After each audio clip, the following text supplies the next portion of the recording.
দেখছেন কলকাতা টিভি, ভাস্বতী রয়েছে আপনাদের সঙ্গে। শুরু করছি 4টে 4 দিকার শুরুতে যে খবরে নজর রাখবো, ঘাটালে সাংসদ দেবের সামনেই তৃণমূলের দুপক্ষের মধ্যে হাতাহাতি বেঁধে যায়। তুমুল বচসা বাঁধে কড়া হাতে ব্যবস্থা নিলেন মমতা বন্দ্যোপাধ্যায়। সাসপেন্ড করা হলো প্রাক্তন বিধায়ক শঙ্কর দলুইকে। মানুষ ভূঁইয়াকে জেলার দায়িত্ব দিলেন মমতা বন্দ্যোপাধ্যায়। আপনাদের জানিয়ে রাখবো, মানুষ ভূঁইয়াকে জেলার দায়িত্ব দেওয়া হলো। ঘাটালে সাংসদ দেবের সামনে তৃণমূলের দুপক্ষের হাতাহাতি সামনে এলো, আর এই অভিযোগের ভিত্তিতেই সাসপেন্ড করা হলো শঙ্কর দলুইকে। কড়া হাতে ব্যবস্থা নিলেন মমতা বন্দ্যোপাধ্যায় এবং জেলার দায়িত্ব দেওয়া হলো মানুষ ভূঁইয়াকে। সাসপেন্ড করা হলো প্রাক্তন বিধায়ক শঙ্কর দলুইকে। ঘাটালের সাংসদ দেবের সামনে তুমুল উত্তেজনা, তৃণমূলের দুপক্ষের মধ্যে হাতাহাতি, চরমে পৌঁছয় উত্তেজনা এবং পরবর্তীতে পরিস্থিতি নিয়ন্ত্রণে আনলেও কিন্তু পরিস্থিতি হাতের বাইরে চলে যায়। পুলিশ গিয়ে পরিস্থিতি নিয়ন্ত্রণে আনে, তবে এরপরেই কড়া ব্যবস্থা নিলেন রাজ্যের মুখ্যমন্ত্রী মমতা বন্দ্যোপাধ্যায়।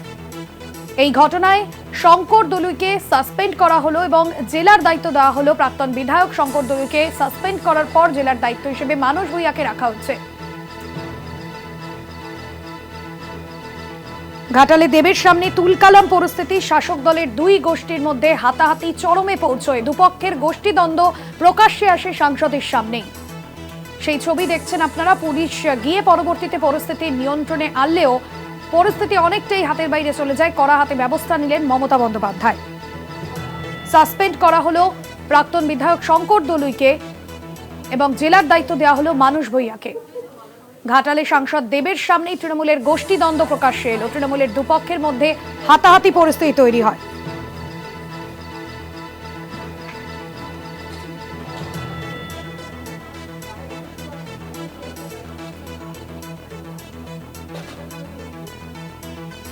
মধুসূদন ভট্টাচার্য আমাদের প্রতিনিধি রয়েছেন সরাসরি ঘাটাল থেকে। মধুসূদন, কোন বিষয়কে কেন্দ্র করে সাংসদের সামনেই বচসায় জড়িয়ে পড়লেন তৃণমূলের দুপক্ষ?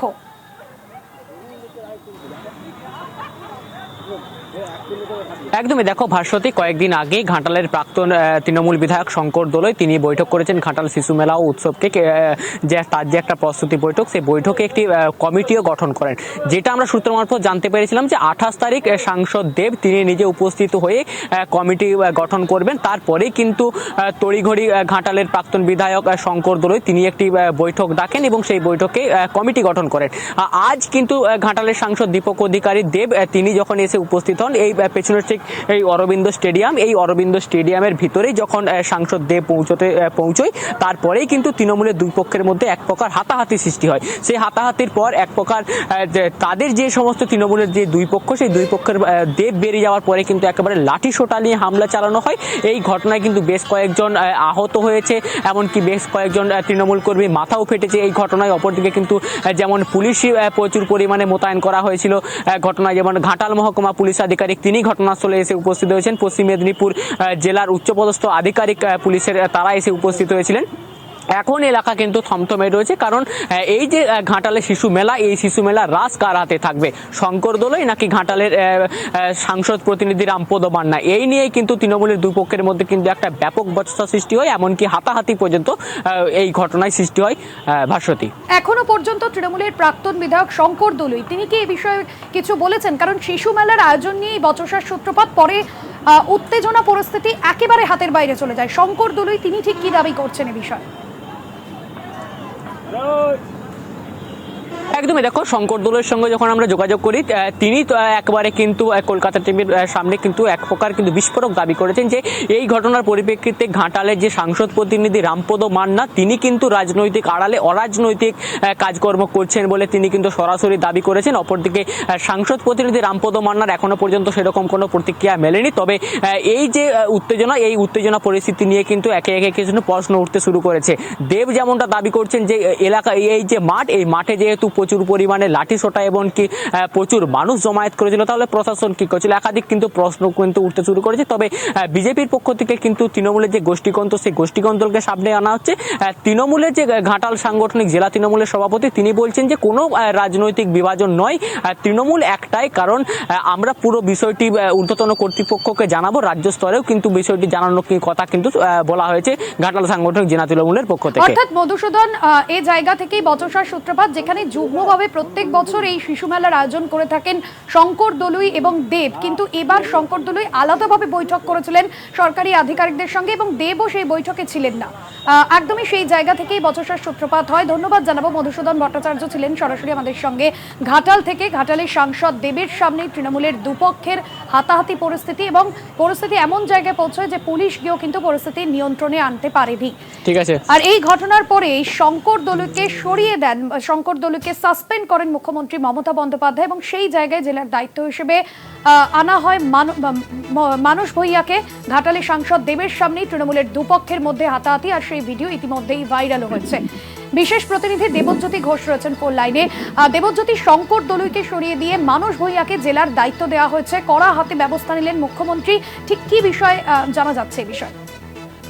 দেখো, দলের পক্ষ থেকে এই যে শঙ্কর দলুই এবং দেব সাংসদ, তার সঙ্গে তার অনুগামীদের মধ্যে যে বচসা হয়েছে এবং একটা উৎসবকে নিয়ে সেই ঘটনার সূত্রপাত হয়েছিল, তারপরে পরিস্থিতি এমন একটা জায়গায় পৌঁছে যায়, দেবকে ঘটনাস্থল ছেড়ে পালিয়ে যেতে হয়। তারপরে তিনি দলনেত্রী মমতা বন্দ্যোপাধ্যায়কে জানান। মুখ্যমন্ত্রী মমতা বন্দ্যোপাধ্যায় তথা তৃণমূল নেত্রী মমতা বন্দ্যোপাধ্যায় সাথে সাথেই মানস ভূঁইয়াকে পুরো বিষয়টি খতিয়ে দেখতে বলেন এবং দলের সর্বোচ্চ স্থল থেকে তার কাছ থেকে রিপোর্ট চাওয়া হয় এবং সেই মতোই দলের কাছে সর্বোচ্চ স্তরে রিপোর্টটি পাঠানো হয়েছে। এবং ইতিমধ্যেই জেলা সভাপতি যে রয়েছেন আশিস সুদাই, তার সঙ্গে মানস ভূঁইয়ার একাধিকবার কথা হয়েছে। সেই মতোই কিন্তু রিপোর্ট একেবারে সর্বোচ্চ স্তরে তৃণমূল নেত্রী মমতা বন্দ্যোপাধ্যায় এবং অভিষেক বন্দ্যোপাধ্যায়ের কাছে পৌঁছেছেন এবং যেটুকু আমরা সূত্র মারফত জানতে পারছি যে তাকে শোকজ করা হয়েছে এবং তার বিরুদ্ধে কড়া পদক্ষেপ নেওয়া হতে পারে, আনুষ্ঠানিকভাবে তাকে সাসপেন্ড পর্যন্ত করা হতে পারে বলে সূত্র মারফত জানা যাচ্ছে। এই সাসপেনশনের কথা এখনো পর্যন্ত দলের পক্ষ থেকে কেউ স্বীকার করেননি, তবে সূত্র মারফত জানা যাচ্ছে এবং যে একেবারে কঠিন পদক্ষেপ কিন্তু নিতে বলা হয়েছে এবং সেই মতোই কিন্তু মানস ভূঁইয়া সুপারিশ করেছেন এবং এই মুহূর্তে তাকে কিন্তু যে সাংগঠনিক কাজকর্ম তাকে দেখতে বলা হয়েছে। কারণ এই মেদিনীপুরের যে দুটো সাংগঠনিক জেলা রয়েছে, একটি ঘাটাল একটা মেদিনীপুর, এই দুটিরই এখন মানস ভূঁইয়াকে দেখতে বলা হয়েছে এবং সেখানে যারা জেলা সভাপতি রয়েছেন তারা তাদের মতো কাজ করবেন এবং তিনি পুরো বিষয়টির অবজারভেশন করবেন এবং পর্যবেক্ষক হিসেবে থাকবেন। একদমই ধন্যবাদ জানাবো, দেবজ্যোতি ঘোষ আমাদের বিশেষ প্রতিনিধি ছিলেন ফোন লাইনে।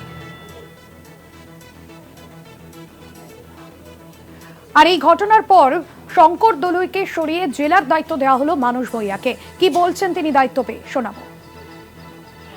পুরো জিনিসটা মিটে গিয়ে ঘোষণা করবেন দেব, সেই পরিস্থিতিতে তিনি গিয়েছিলেন। সঙ্গে শঙ্কর দলুই ছিলেন, আশিস উদয় ছিলেন, দিলীপ মাঝি ছিলেন, সবাই, কোনো ঝামেলা নেই। কিছু অতি উৎসাহী লোক ওখানে গিয়ে হলের মধ্যে এপক্ষ ওপক্ষ গন্ডগোলে জড়িয়ে পড়েন, নিজেদের মধ্যে কিছু স্কাফেল হয়। এই নিয়ে দল রিপোর্ট সংগ্রহ করছে এবং শীর্ষ স্তরে জানাবে। দরকার হলে দলীয় ব্যাপারে সিদ্ধান্ত হতে পারে।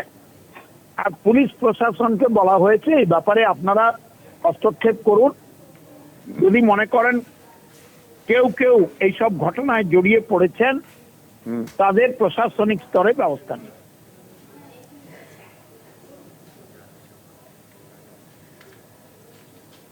এ নিয়ে কংগ্রেসের তরফে কি বক্তব্য, কংগ্রেস মুখপাত্র সৌম্য আইচরায় কি প্রতিক্রিয়া দিয়েছেন, শুনুন।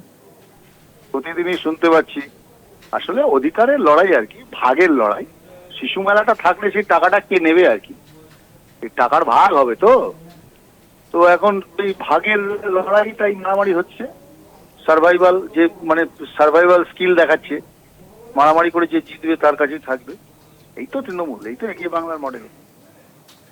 তৃণমূলের গোষ্ঠীদ্বন্দ্বে ঘাটালে ধুন্ধুমার পরিস্থিতি, সাংসদ দেবের সামনেই দুই গোষ্ঠীর মধ্যে হাতাহাতি এবং শিশু মেলার আয়োজনকে কেন্দ্র করে বৈঠক চলাকালীনই তুলকালাম পরিস্থিতি হয় এবং দেবের অনুগামীদের সঙ্গে শঙ্কর দলুইয়ের অনুগামীদের তুমুল বচসা বাঁধে এবং পরে তা হাতাহাতিতে পরিণত হয় এবং পরবর্তীতে পুলিশ এসে পরিস্থিতি নিয়ন্ত্রণে আনে।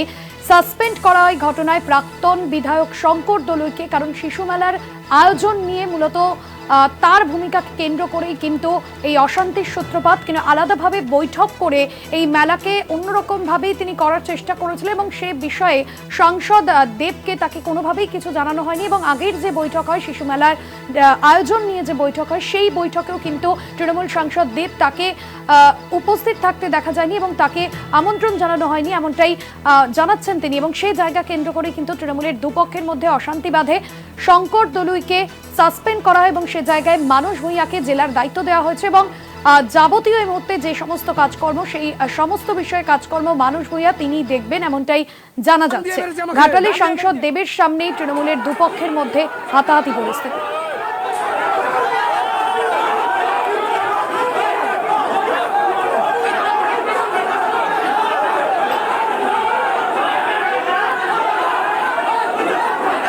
সিপিএম নেতা বিকাশ রঞ্জন ভট্টাচার্য রয়েছেন আমাদের সঙ্গে ফোন লাইনে। বিকাশ রঞ্জন বাবু, ঘাটালে সাংসদ দেবের সামনেই তৃণমূলের গোষ্ঠীদ্বন্দ্ব সামনে এলো এবং কড়া হাতে ব্যবস্থা নিলেন মুখ্যমন্ত্রী। শঙ্কর দলুইকে সরিয়ে জেলার দায়িত্ব দেওয়া হলো মানস ভূঁইয়াকে, কিভাবে দেখছেন? ভাগ্যিস মুখ্যমন্ত্রী বলেননি, এর জন্য সিপিএম দায়ী। আর বখরা নিয়ে লড়াই হচ্ছে, লড়াই চলবে। তিনি কাকে দায়িত্ব দিচ্ছেন না দিচ্ছেন কিচ্ছু যায় আসে না, সকলেই বখরার ভাগিদার।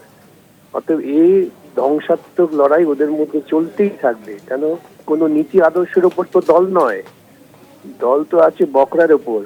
মুখ্যমন্ত্রী এত লম্পজম্প করছেন, এখন এরা যদি বলে মুখ্যমন্ত্রীকে যে আপনার বিরুদ্ধে সিবিআই তদন্ত আছে, আপনি বেআইনি নিয়োগকে বৈধ করার চেষ্টা করেছেন ক্যাবিনেট ডিসিশন করে, মুখ্যমন্ত্রীর নৈতিকতা থাকবে কোথায়?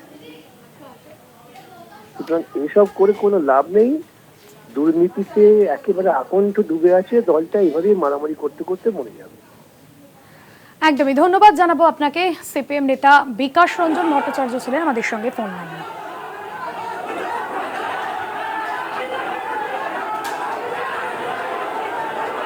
বিরোধীদের কটাক্ষের জবাব দিয়েছেন তৃণমূল নেতৃত্ব। তৃণমূল নেতা অরূপ চক্রবর্তী কি বলছেন শুনুন। এর আগেও লোকসভার আগেও স্বয়ং মমতা বন্দ্যোপাধ্যায় সতর্ক করেছিলেন, কোনো বিষয় নিয়ে কারোর মতে অমিল থাকতেই পারে, কিন্তু যখন রাজ্যব্যাপী গত 4 মাস ধরে একটা টানা কুৎসা মিথ্যা অপপ্রচার করে পশ্চিমবঙ্গ সরকারকে মেলাইন করার চেষ্টা হয়েছিল, গতকাল বাংলার মানুষ বিপুল ম্যান্ডেট দিয়ে তৃণমূলকে 6-0 আসনে জিতিয়েছেন, তখন সেখানে পুরনো সিনিয়র নেতা হিসেবে প্রাক্তন বিধায়ক হিসেবে শঙ্কর দলুইয়ের মতো নেতৃত্বেরও এটা বোঝা উচিত বা এটা মাথায় রাখা উচিত যে দিনের শেষে দলের ভাবমূর্তি সবার আগে। আজকে গতকালকে যে 6-6 তৃণমূল কংগ্রেসের এই ঐতিহাসিক জয়, এত কুৎসা অপপ্রচারের বিরুদ্ধেও বাংলার মানুষ মমতাদির প্রতি আস্থা রেখেছেন। কোথাও সামান্য শিশু মেলাকে কেন্দ্র করে এই ধরনের ঘটনা, অনভিপ্রেত অবাঞ্ছিত এই ধরনের ঘটনার মধ্যে ওনার জড়ানো উচিত হয়নি। মমতা বন্দ্যোপাধ্যায়ের সাথে সাথে নিজে ব্যবস্থা গ্রহণ করেছেন, তাকে সরিয়ে দিয়েছেন এবং ডক্টর মানস ভূঁইয়া আমাদের রাজ্যের মাননীয় মন্ত্রী, তাকে জেলার দায়িত্ব অর্পণ করেছেন।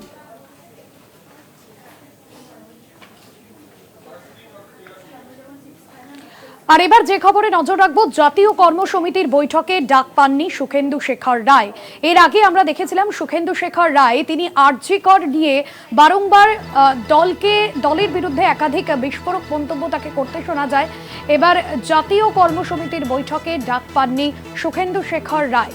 আপনাদের জানিয়ে রাখবো, এর আগে আরজি কর নিয়ে একাধিকবার তিনি রাজ্য সরকারকে সমালোচনার মুখে ঠেলেছিলেন এবং একাধিক মন্তব্য তাকে করতে শোনা যায়। এবার জাতীয় কর্মসমিতির বৈঠকে ডাক পাননি সুখেন্দু শেখর রায়। এবং যে উপনির্বাচনের ফলাফলে তৃণমূলের জয়লাভ রাজ্যে এবং তারপর মেয়র ফিরহাদ হাকিম তিনিও যেমনটা বলেছিলেন যে সুখেন্দু শেখর রায়কে কোথাও গিয়ে নিশানা করে বলেছিলেন যে আরজি কর নিয়ে যারা সমালোচনা করেছে রাজ্য সরকারকে কাঠগড়ায় তুলেছে, তৃণমূলের ফলাফল কিন্তু অন্য ছবি দেখাচ্ছে। বিশেষ প্রতিনিধি দেবজ্যোতি ঘোষ রয়েছেন ফোন লাইনে। দেবজ্যোতি, কোথাও গিয়ে রাজ্য সরকারের বিরুদ্ধে তিনি দলের বিরুদ্ধে একাধিকবার ক্ষোভ প্রকাশ করেছেন, আরজি কর ইস্যুতে তাকে মুখ খুলতে দেখা গিয়েছে দলের বিরুদ্ধে, সে জায়গা থেকে কি সিদ্ধান্ত তিনি আমন্ত্রণ পাননি জাতীয় কর্মসমিতির বৈঠকে? এই ঘটনার সময় একাধিকবার তিনি দল বিরোধী এবং প্রশাসন বিরোধী মন্তব্য করেছিলেন, তাতে দলের একটা অংশ যথেষ্ট অখুশি ছিলেন। সেই জায়গাতে আগামীকালের যে কর্মসমিতির বৈঠক রয়েছে সেখানে যে 23 জন মেম্বার রয়েছে তার মধ্যে 22 জনকে আমন্ত্রণ করা হয়েছে। এখনো পর্যন্ত সুখেন্দু শেখর রায়কে আমন্ত্রণ করা হয়নি। অর্থাৎ দল কি তার সঙ্গে দূরত্ব বাড়াচ্ছে? সেই প্রশ্নই কিন্তু রাজনৈতিক আকাশে বাতাসে ঘুরতে শুরু করেছে। কারণ আগামীকাল বিকেল 4টের সময় মমতা বন্দ্যোপাধ্যায় এই কর্মসমিতির বৈঠক ডেকেছেন। সেখানে অভিষেক বন্দ্যোপাধ্যায়ের উপস্থিতিতে বৈঠক হবে, সাংগঠনিক যে পরিবর্তন হবে তা নিয়েই কিন্তু একটা সবুজ সংকেতের জন্যই কিন্তু এই বৈঠক। সেই গুরুত্বপূর্ণ বৈঠকে সুখেন্দু শেখর রায়ের মতন একজন নেতাকে না ডাকা অত্যন্ত রাজনৈতিকভাবে তাৎপর্যপূর্ণ। অর্থাৎ তার যে আগামী রাজনৈতিক ভবিষ্যৎ কি হবে তা নিয়েও কিন্তু একটা প্রশ্ন উঠতে শুরু করেছে। ভাস্বতী, একদমই ধন্যবাদ জানাবো। বিশেষ প্রতিনিধি দেবজ্যোতি ঘোষ ছিলেন ফোন লাইনে। সোমবার কালীঘাটে জাতীয় কর্মসমিতির বৈঠক রয়েছে, আর সেই বৈঠকেই ডাক পাননি সুখেন্দু শেখর রায়। এর আগে রাজ্য সরকারের বিরুদ্ধে একাধিক বিষয় তিনি সমালোচনা করেছিলেন এবং সেই জায়গা থেকেই কি এই সিদ্ধান্ত, এমনটাই প্রশ্ন উঠছে রাজনৈতিক মহলে।